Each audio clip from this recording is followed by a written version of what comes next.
Hey, what's up, everyone? This is THC underscore Scott on IG. I just want to give a big shout out to Dro TV. You guys rock.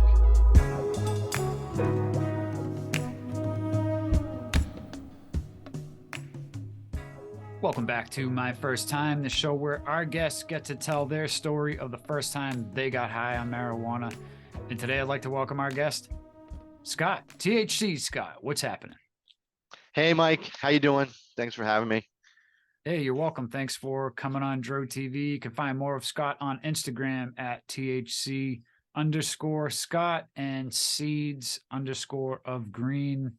All the links will be down below. So, Scott, let everybody know where you're located and a little bit about what you got going on in the cannabis world. Yeah, so I'm located in Massachusetts, and right now we are working on putting forth the X Cup.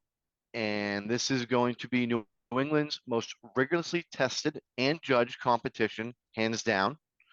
And so I'm really looking forward to bringing this to New England.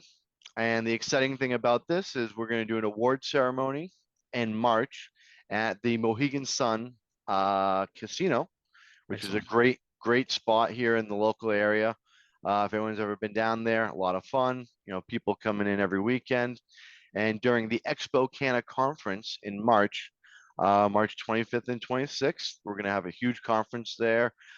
Cannabis companies coming together really to, again, grow the industry. It's a new market that's developing here up in New England is Connecticut. As, some of these other states like Massachusetts, we're a little bit ahead of where these states are now. It's very exciting to see these markets develop. And I've spent, last 5 years of my life here in the Massachusetts industry, really, again, just being a pioneer in the industry, working with the Carver's Cup, and now moving forward and taking that experience and going with the X Cup. So we're looking forward to getting some incredible judges. We're looking forward to seeing some incredible competitors come together and doing a great time, having a great time at the casino for the award ceremony in March. But submissions will be starting in January, so competitors can get their entries ready, and we'll be selecting the judges as well very soon. Awesome. And I've got some more questions, so I definitely want to get more into that as well. But the show's my first time, Scott. Please Yeah, tell so the us, the story audience, goes, about the first time you got high. absolutely. The story goes, so we took a high school ski trip, and we went up to Canada, and there was a great mountain up there we went skiing at. And so I was very fortunate enough. The room that I was assigned, we were all bunked together. And a couple of the guys there, they had a boom box because that's what we were listening to at the time. And they had taken some of the speakers and pulled them out and stuck a few joints in there and Nice. closed it back up. And so that, that made it into the room. And so these guys, they were, well, they were lighting up in the bathroom, and I'd never smoked before, but I was like, all right, I'll give it a try. And man, the first night I remember, we smoked it, and I was like looking around. I'm like, okay, something's going on, but I didn't really quite feel it, I guess you could say. And then the second night, we went back and we smoked some more, and that's when it really hit me for the first time. And I felt like, oh yeah, I was high. Nice. I remember we were just hanging out, having a great time in the room, listening to some Pink Floyd, and just had a really great positive night, just kind of having a good time, chilling with the guys, and you know, that was it. After that, I was like, all right, this is something going on. I think I like this. Did you ski and partake, or not until later in life? So that was not until later in life, certainly that first time, it was after the day of skiing. We kind of came back to the room at night and we're just kind of settling down. All the chaperones had gone to bed. So, Mhm. that's where we had our fun. Nice. Excellent. What, not my first time, but one of the first early, when you're in high school, it's not like some people maybe, but smoke every single day, all day, every day. It takes a while for not every high school kid's got money, but I remember going on a class field trip, smoking in the bathroom, being all paranoid. And we're walking back to the room, and this kid walks by and he goes, and I'm like, stop, to my buddy. And the kid's like, looks at us and he goes, someone smoked weed in this room. And I'm like, oh, fuck. And Oh, so oh we just man. like, oh, yeah, I don't know who it is. We kept walking, and luckily we didn't get in any trouble. But everything you said, I'm picturing myself in our hotel room in the bathroom smoking. Oh yeah, Well, we yeah. even had like the spooge, blowers and stuff. So, Yeah, no, I hear you. So I think that was probably sophomore year for me. okay. And certainly, by let's say junior, senior year, fast forward, I was smoking every day. It was a regular thing, and it became a part of my life. And so to that note, uh, I was part of the ski team in high school, Okay. and the ski team was notorious. That's where the stoners were. We had a good time, and I Nice. do recall my friend, some of the seniors lighting up on the back of the bus, and all of a sudden the coach stands up. What's going on back there? And that was it. Nothing really further than that was pursued. But then, as we were progressing through the years and we became the juniors and the seniors, we were certainly, we just knew once we got to the hill, first chair up, ducking off in the backwoods, Nice. and taking a few pokes before we would practice, for the race and such. That was always a good time. Awesome.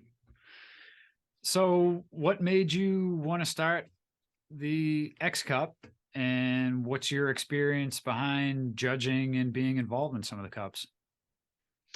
Yeah, well, it's funny. You never know where life is going to take you. That's for sure. And 6 years ago now, I found myself in a situation where I was getting involved at the ground level with the Harvest Cup. And at that time, there was a trade show and a cup going on at the DCU Center, and they need somebody to come in and really help to sell some sponsorships and some booths, and that's kind of where I got involved.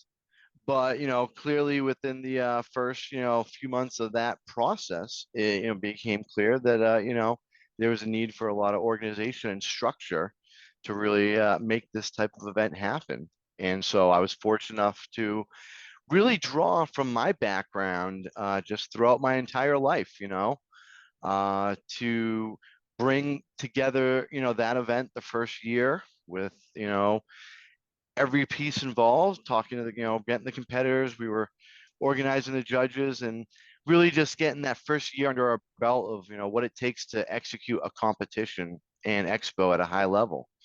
And so over the next, 5 years, I was a part of that.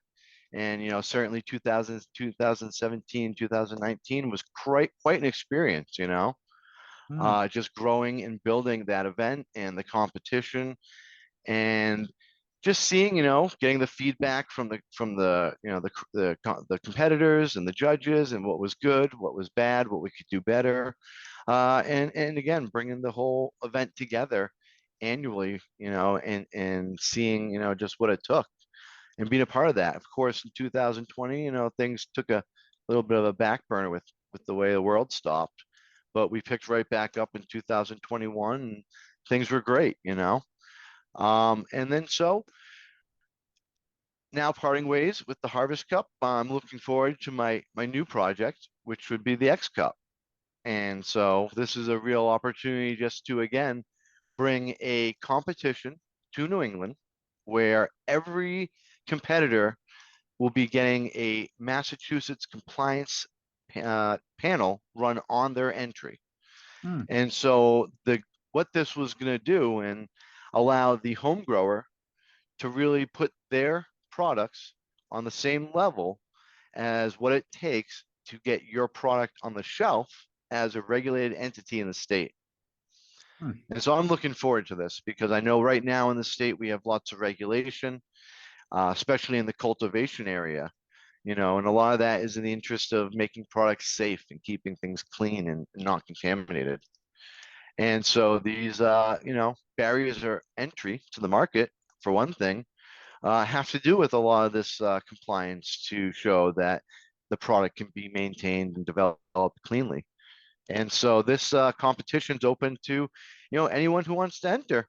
And so Massachusetts, in these states with these great home grow laws, things like that, we're looking forward to really seeing who's going to be able to bring out the best and have a great awards ceremony for all those that enter. Awesome. I love it. Now, does this include, excuse me, flour, edibles, concentrates? Correct. Yep. So we have 7 categories for the competition, and the categories are flower. We've broken it into 2 categories: sativa dominant flower and indica dominant flower. Okay. And so, you think sativas, they can smell and taste, pine-like, sweet, fruity, even spicy. And then you Sure. think indica strains, right? They tend to emit in musky, earthy, skunky aromas and tastes. And so, those are the 2 flower categories. We also have a concentrate category. And then we have a pre-roll category, which I'm really excited about. We have a standard pre-rolls, which is, only the flour and paper used to roll it, just a standard pre-roll, nothing else. And then enhanced pre-rolls. And I think we've all seen some of the real creative stuff people have gotten with the dips and the wraps and the snakes and all that cool stuff Sure, sure. that people like to do with the pre-rolls. So 2 categories for pre-rolls, and then an edibles category, you know, see what people can bring together for, edibles and all the good stuff there. And then last would be certainly not least a tinctures and capsules category, which I really like. I think that's important because some of these great products being put out there and consumables and ways of consuming the product and the plant. It's capsules and tinctures. I think are a huge part of that. I know for myself, everyday use. Tinctures are a large part of that. And I think they deserve to be recognized. So those are the categories we have going, and we're really looking forward to putting together some great prizes and getting excited for that for the winners. Awesome. I've never been to a cup personally. So I guess I'm a little ignorant when it comes to how these work. So a lot of the judging is done prior to the actual event. That's correct. I think a lot of competitions. There's a lot of different models and ways that you run it, but that's how we run it. And that's how I'm going to run the X Cup here. Is all the judging's done prior. So we're going to have our submission period where the entries will all be, submitted, and that will be starting, sometime in January. We're still finalizing the exact dates, and those will be released very soon. And once the submissions are all collected, we'll have the samples going out to the lab. So all the samples will get tested. We'll get the results back, and then once we have the results, you know, we'll be able to provide the judges with the knowledge, just where things are at. They might, and that way at least the judge will know, okay, well, maybe if this sample didn't pass necessarily for, a heavy metal or something like that. And I think we all know the truth is when it comes to what we've maybe smoked over the years, it's a privilege is to be able to go in a dispensary and smoke some of this regulated stuff that's tested clean, Yeah. because what we used to get, we really know we've probably smoked it all. Brown swag stacked full of seeds. Oh yeah, I picked up my fair share. Yeah. So cool. How do you go about? I know there's a submission form on your Instagram for being a judge.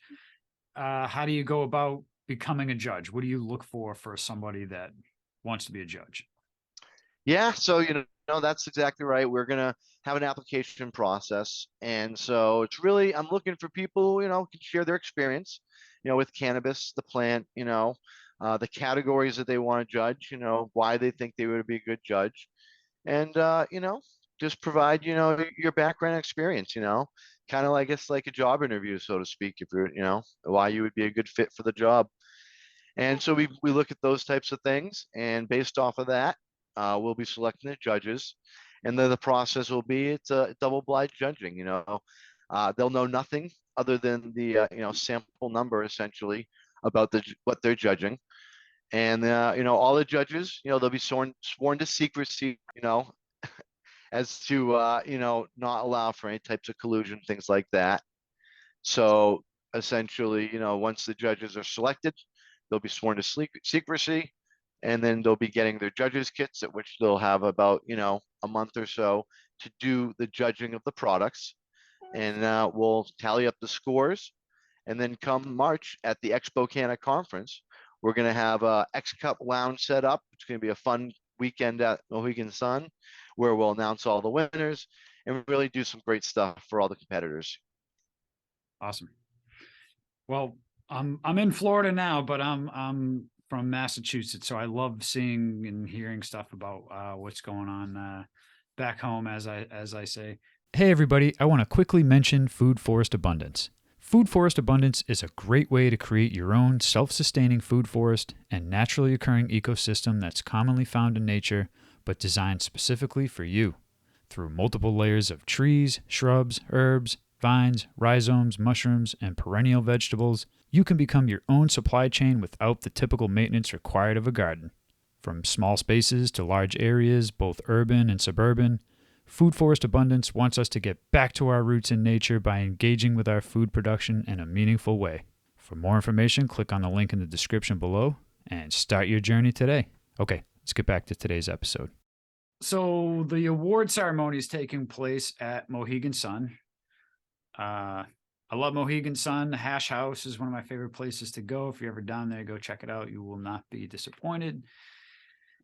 You said this competition is for Massachusetts compliance? So the competition, anyone can enter the competition. It's open to the public. And so we will be testing each entry at a mass compliance panel.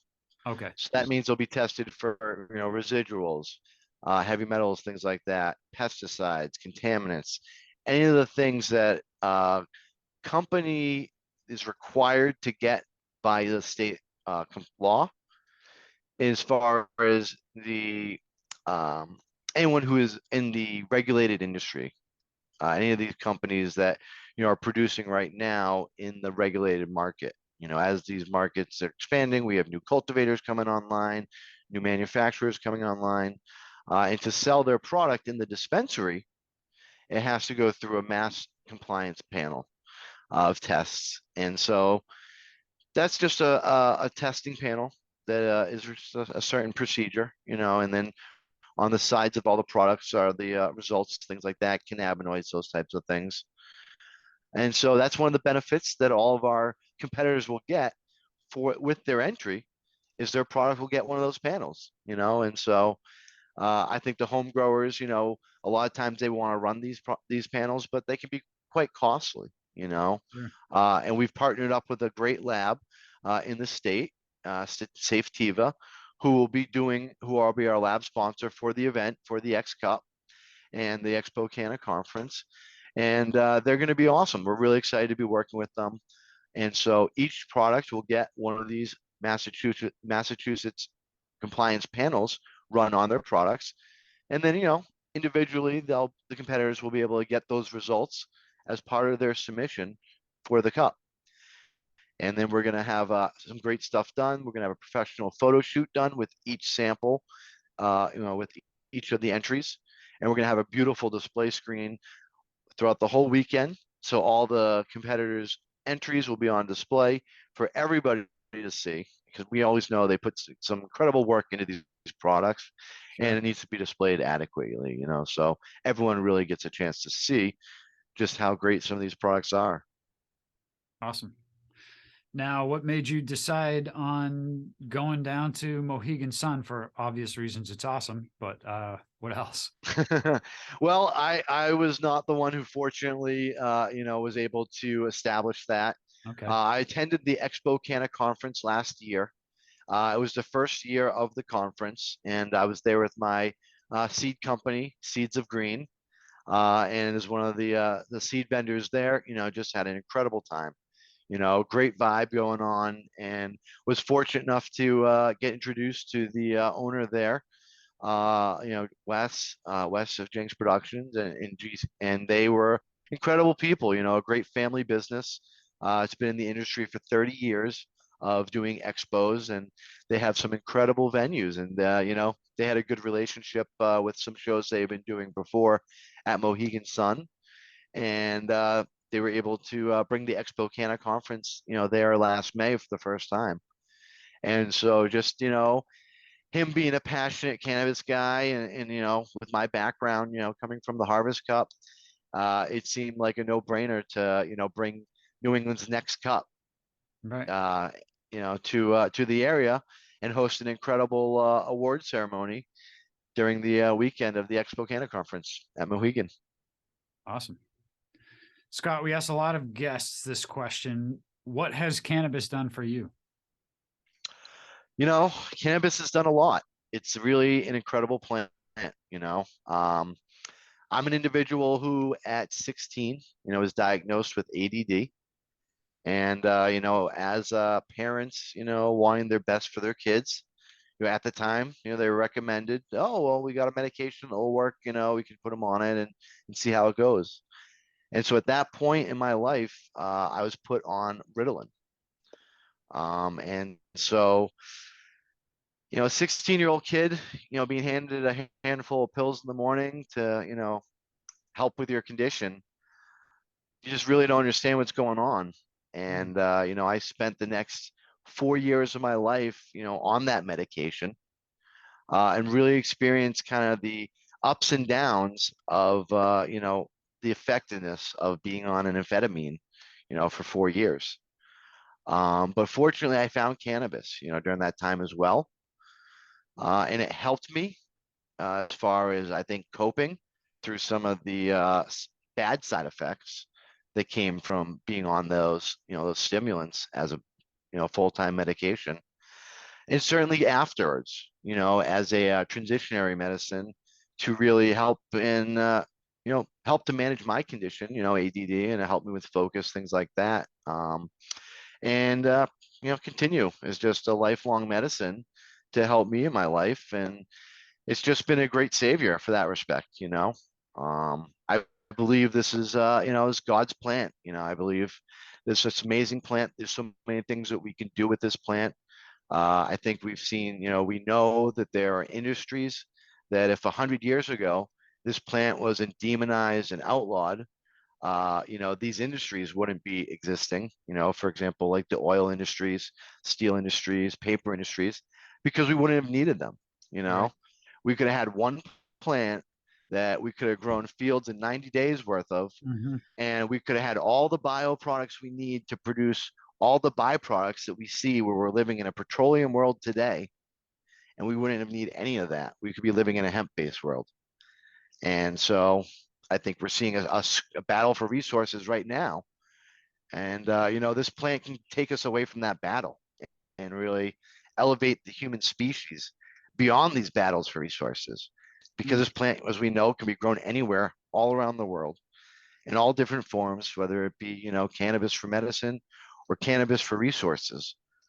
Um, and that's what we need to do, is make that transition, I think, so that we can, as a species, really provide on a mass scale for the entire planet as it exists right now. And Yeah. so it's an incredible plant. I just think that we need to maximize its potential. And I think that's why it's here, for us to be really help ourselves. I say one day, we're going to become extinct because the sun's, and if we can't get off this rock, it's going to get too hot to live on. That's just kind of a fact. But I think we can make a spaceship out of this plant. I think we can power it off this plant. And I think we can live in space indefinitely off this plant. And that's my belief. I just love this plant for what we can do. Awesome. I love it. Great. Well, Scott, appreciate you coming on the show again today. It was a great conversation. Let everybody know the best place they could follow you. Yeah, thanks for having me. Again, you can find me on my Instagrams, THC underscore Scott and seeds underscore of green. And this was great. Thanks a lot, Mike. Love being here. Dro TV. You guys You're rock. welcome. Before I forget, got to give a shout out to a mutual friend, DJ Slim. Uh, You know it. DJ Slim. There he is. America's most weeded. If you enjoyed this episode and like content like this, make sure you go down and hit the like button and leave a comment with your favorite strain. Maybe it'll make it into the cup. Who knows? And make sure you're also subscribed to Dro TV here on YouTube so that you don't miss great guests like Scott and awesome interviews like this one. And that's it for today. I got my fake Delta 8 prop joint as always. And we end every episode with smoke them if you got them. So if you got them, smoke them.